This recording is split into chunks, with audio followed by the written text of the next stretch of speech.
Nous ne pouvons pas admettre que quelqu'un qui est placé dans une maison, loin d'ici, décide qui va être président de la République de Côte d'Ivoire. On ne peut pas accepter ça. Ça, on ne peut pas l'accepter. Et il faut que les gens le comprennent une fois pour toutes. En Afrique et hors d'Afrique, il faut qu'ils le comprennent. Et nous avons choisi d'être libres.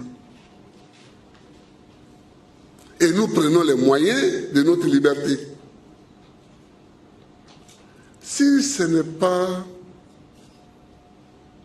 pour décider à la place des Ivoiriens, pourquoi des gens, je vais citer deux exemples, pourquoi des gens auraient-ils voulu que le pouvoir quitte la présidence de la République, où le président est élu par le peuple, pour faire une politique, pour aller dans les mains d'un Premier ministre nommé?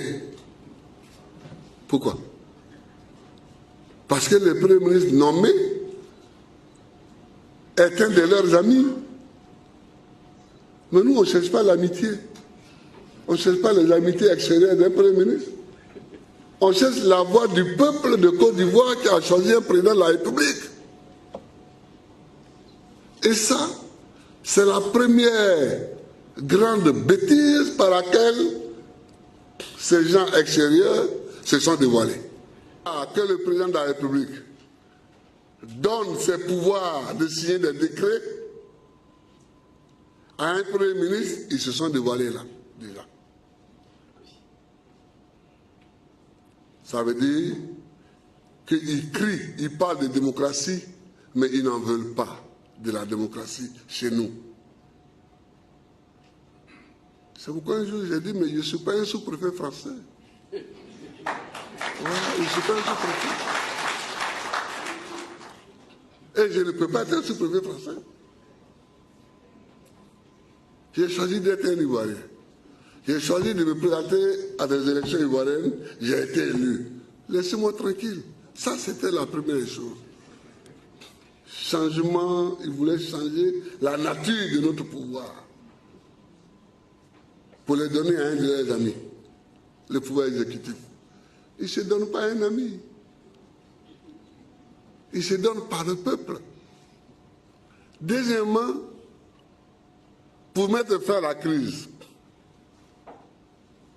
est-ce qu'on avait besoin de déclarer que l'Assemblée nationale n'est plus valable? Où est le problème? Ce n'est pas eux qui paient les députés, ce n'est pas eux qui siègent, ce n'est pas eux qui font le projet de loi.